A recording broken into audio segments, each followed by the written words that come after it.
Hey everybody, I'm Gold Rhino 3, the Chief Communications Officer for HODL for Gold. And today, this video is going to be talking about, you guessed it, the new project, the island that H4G is going to be developing. So before I get started on talking about the island in general and getting into the specifics of the island itself, I want to explain a little bit of why we're doing this. So from day one, when the team got together, we had the list of utilities that we wanted to launch under HODL for Gold, but we also knew that at some point we wanted to get into backing tokens with real world assets. All right, and we had dropped several times in chat over the months about H4G Island and stuff like that, never given any specifics. Well, the reason for that is we've been keeping our eye out for the perfect opportunity to be able to back a project with an actual asset, all right, something that's tangible.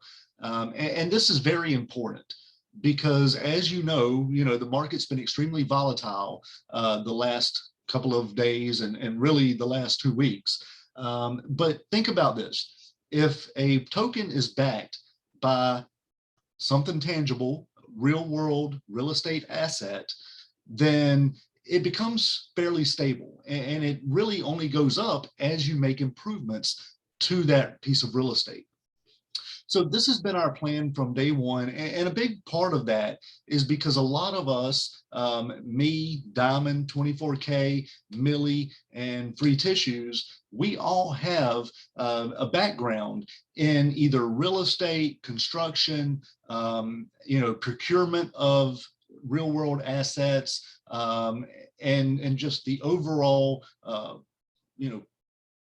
program management of being able to make something like this happen, right? So it's always been something that we wanted to incorporate into this. Now, keep in mind that the Island project is a project in and of itself. Okay, it's going to be a new token, most likely on a new blockchain, on a new network. And the reason for that is HODL for Gold is our umbrella company. It's going to encompass all of the projects and all of the tokens and all of the companies that we're going to be doing, over the next years and years. Okay, so in no way, shape, or form are we neglecting HODL for Gold. All right, it is a focus. It is the primary focus. And all of these projects that we're going to be doing are going to be feeding back into HODL for Gold. So not only is HODL for Gold going to have its own, utility that's driving volume, it's also going to have all these other projects that we do that are backed by real world assets, right? Islands, developments, what have you, that are feeding back into HODL for Gold by creating volume, buyback and burn, and all types of benefits to the holders and investors and community. Okay, so this is something that we have been planning since day one, and this island actually kind of fell into our lap, and it was just too good of an opportunity to pass up. So let me explain a little bit about what we have planned for the island. All right, so the main focus of the island is going to be ecotourism, and this doesn't come out of the blue either. All right, this is well thought out simply because this area of Queensland, Australia, the Great Barrier Reef area that this is a huge $500 billion a year industry in this area. We're tapping into something that is already a major draw. And the cool thing is the governments in this area, the councils and everybody who runs this area loves ecotourism. All right. So we're not going in there displacing people, shaking any ground. We're going in there doing something that they want in this area. So we're going to be welcome with open arms when we do this. Sorry, I keep looking at it because it's absolutely beautiful. So yeah, I can see it on my screen too. So as you can tell, it has a huge shoreline. It's got 2 runways already on the island with a hangar and a workshop. So that is the only development that is currently on the island.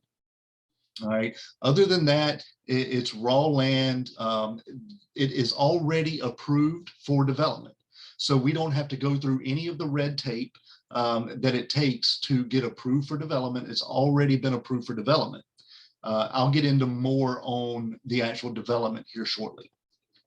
So being that it's already approved for development, that cuts out a lot of the red tape that we would have to go through. And really, the only red tape that we will have to go through is getting a town planner to come out to the island and basically let us know, where we're going to be able to build, how much we can build, and everything like that. He's basically the negotiator between us doing the development and the town council, the government there. So it's actually a fairly simple process. And it's not going to hold up any of our development at all. It's actually going to help it because we're going to be able to get things right the first time. We're not going to have to make designs and then wait for them to approve it and it get denied and then have to go back and do it again because we have that middleman, that go-between. We're going to know what's expected. He's going to be able to tell us what they expect and what we can do, and it's just going to make that whole process a lot simpler. I know being in real estate here and creating subdivisions in the United States, we would have to go to the county government many times, and plans change because of the height of a curb, right? We're not going to have that issue here. So it's actually a very simple process that, is going to mean that we don't have to take, years to do this. This is something that we can actually accomplish in a very short amount of time. Now, I'm not putting a timeline on anything, but I am letting you know that this isn't that huge daunting process like it would be if we were building here in the States. It's actually going to be a lot quicker than that. So let me get into a little bit of the breakdown on the development. Okay, so once we get the town planner in there, he's going to let us know how much space we have to be able to develop. Once we know what space we can use for different things, so we want to do, of course, commercial, we want to do, and I'll get into all these things individually here shortly, but we want to do commercial, we want to do residential as far as like permanent housing, and we want to do the ecotourism, which is, somebody actually said the word glamping the other day, and that's extremely accurate. So it's not going to be a 5-star resort, or anything like that, but it's also not going to be a barefoot, community where, you live in tents. It's going to be a happy medium between those two. And we're actually already getting bids for the units that are going to go on in the ecotourism side, already. So we're already well ahead as far as that's concerned. So once we get the town planner to give us a breakdown of, what we can do and where, and we get an idea of the area size, we're going to break the ecotourism side down into blocks. Okay, each block is going to have a unit on it. And the cool thing is it's going to tie into Hot Offer Gold's NFT marketplace. Okay, so basically what's going to happen is we're going to sell a block. Now, when we sell a block, that does not mean that you own the land that block encompasses. What it means is it gives you access to that block for life. So you own an NFT that grants you access to your block that you purchased. Now that block will have a rental unit on it. If you want to go stay there for a couple of months at a time, you can do that. You have full access. However, you can put that NFT back on the marketplace for a specific amount of time. Let's say, 2 weeks. So somebody purchases that NFT, that gives them access to that block as a rental for that 2 weeks. Once that 2 weeks is up, that NFT comes back to you as the owner, and you're free to list it again as a rental, or you can go stay there. It's up to you. Now, when it's driving volume for Hot Offer Gold, by taking a percentage of that listing, that NFT listing, when it gets purchased for a rental, the taxes get taken out of that. And that is what goes to driving the volume for HODL for Gold. And 2% of that actually gets burned. So 2% of H4G gets burned every time somebody rents the property. Beautiful. We would like to have between 10 and 20 of these blocks in the ecotourism side. Okay, now let's talk about, I'm not getting into the residential or the permanent housing side yet, because we're still in the planning phases of all this, and I don't want to get into that without having met with the town planner first. So now let's get into utilities and things like power and water. So being on the Great Barrier Reef, there is no infrastructure on the island already. So power will come from solar. The cool thing is Diamond Hands Halter has 20+ years experience of working with solar. He has solar on his farm right now. So we have that, and actually Millie Dilly, he has experience in this type of infrastructure as well. So we have the experience to handle the solar side of it. There are talks of allowing people to purchase an NFT to back the solar, which means you basically purchase the NFT that gives you rights to the solar. And we use the money that you use to purchase the NFT to actually build the solar station, right? And you get a percentage of the profits from the solar, throughout time. So, that's one of the things that we're talking about doing. So that's how each unit will have power, and that's how the amenities will have power too, as far as water goes. So of course, a desalination plant is possible, but there's also rainwater collection. All right, so there's several different ways of being able to handle the water situation, and all of those will be looked at. And if we choose the desalination route, that will be an NFT as well, so that you can actually own that investment and recoup money over the course of time based on the liters of water that are distributed. So as you can tell, we have thought about all of these things, and it's very well thought out and planned. So now let's get to the biggest question that we had during the AMA talking about this was, is it going to cost a fortune to build here? That's the beautiful thing about the Great Barrier Reefs. There are already barges that make trips to islands. So the easy answer is no, it's not. The units that we're looking at are actually reasonably priced. They're very sustainable. They are also very heavy duty, so that if bad weather comes in or whatever, they're not destroyed. And so the cost of everything is actually going to be relatively low, because there's already these things in place. The barges, the island is not that far from towns, so that there's a hospital 30 minutes away. And in that town, there's also building supply and pretty much everything that you could possibly want. So it's not out in some remote area. A lot of people think island, they think remote. This is not the case. The Great Barrier Reef is, right off the coast of Australia. So it's very close to all of those things that you could want, which, was a big deciding factor in this island itself. Now, I want to get into a little bit about the types of businesses that will be possible on the island. So as you can imagine, we're not putting up a grocery store, being on the island. The beautiful thing about this is that it's in what's called a green zone. The Barrier Reef has zones. Red zone is very restricted. You can't fish, crab, none of that stuff. Yellow is less restrictive, but you still have limits on what you can do.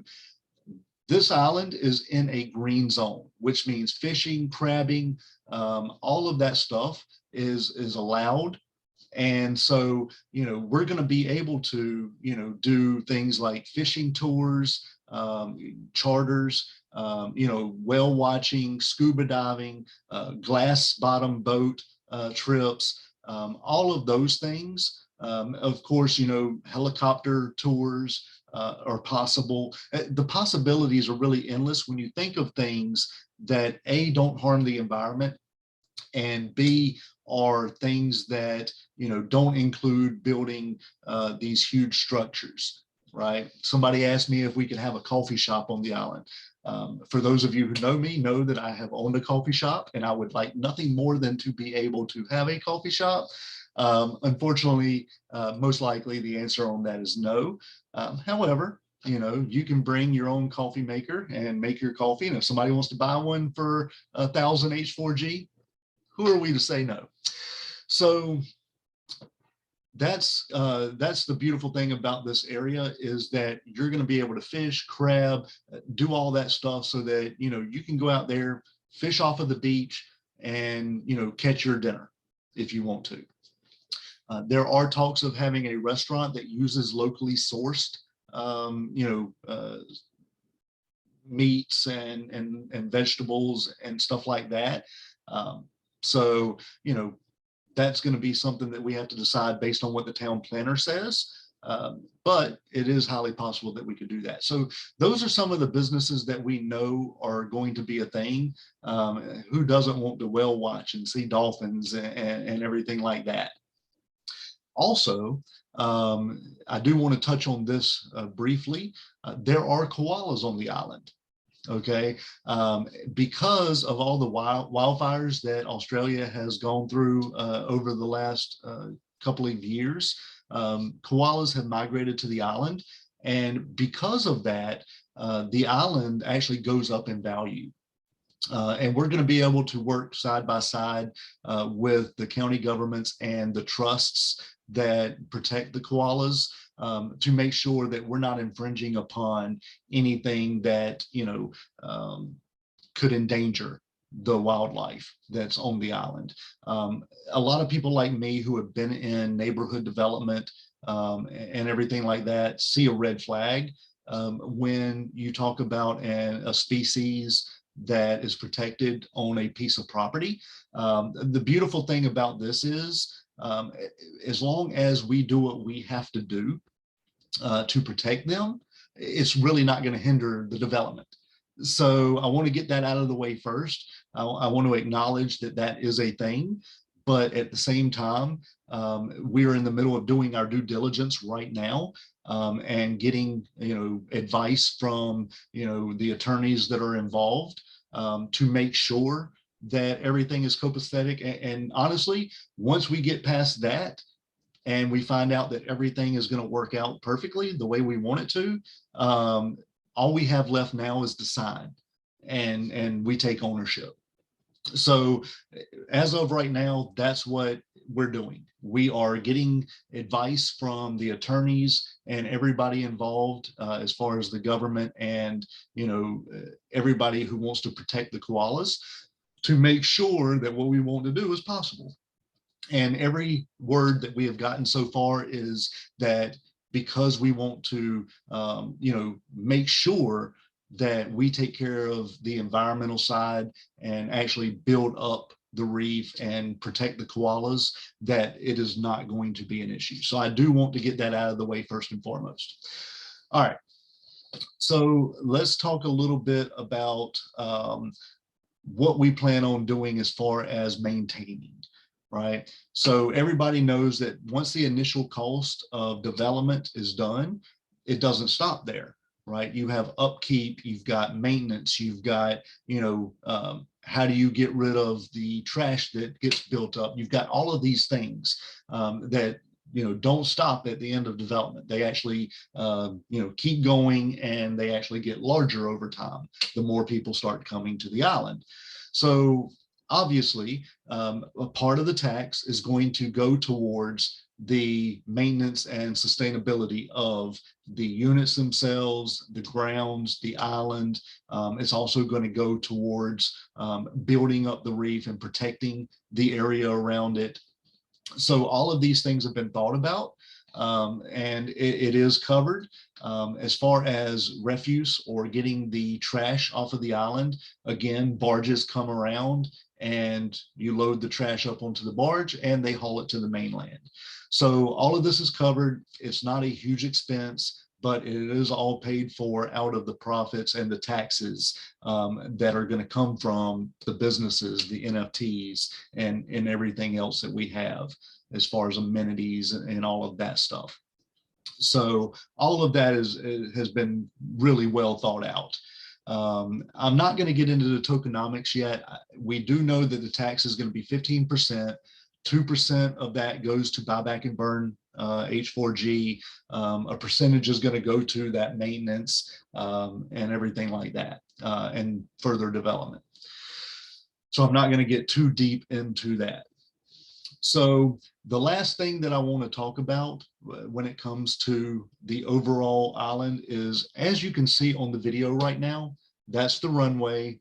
That is the hangar, and back in the back there is the workshop. This island was actually used for cattle, right? And it's a compressed ground, which is why it's already been approved for development. All right. So as you can see in this video, back in the back there, that is all that open space. That's where the rental units are most likely going to be at. That's going to be the ecotourism side of it. So as you can tell, you're not going to have far to walk to get to the beach. All right. This has over 2,700 feet of beach line. I mean, it's absolutely beautiful. For a 600-acre island, it's got an amazing waterfront beach. All right. And as you can tell, the water is just as blue and the sand is just as brown. It's just beautiful. So, you know, the ecotourism side of it's going to be fairly simple. You've got plenty of room for hiking, trails, and all of that stuff that you would expect from a very, very nice, you know, climate. So we're really looking forward to being able to get out there and really get our feet on the ground and you know, see what all is actually going to be possible, because there's so many things that we have thought of, but once we actually get there, you know, who knows what we're going to be able to come up with. There could be all kinds of things that are just going to bring more things to do and just more amenities that we're going to be able to offer to the guests that come over. So with that, guys, I want to thank you. Look, we are really looking forward to making this happen. We have a plan A, a plan B, and a plan C for everything. So no matter what is thrown our way, you know, we're going to be on top of it. And, you know, this is just such an exciting time, because you're talking about backing, and I know I keep saying this, but you're backing a crypto token with a real world asset. It's huge, guys. So thank you for your time. If you have any questions, the link to Discord is going to be down in the comments. Please come in, ask the team. We are always there to answer your questions. It usually doesn't take us too long, but come in, get to know our community. You know, this is all for HODL for Gold. You know, the team has worked their butts off for months, and it's not going to stop anytime soon. All right. So thank you for your time. I hope you all got a lot of information out of this, and there will be more videos coming as we progress through the stages. But at this point, you know, pretty much get the rest of the advice out of the way that we have to get, and sign the paperwork and take possession, and then we can really get rolling on this. So thank you, and we will talk to you again soon.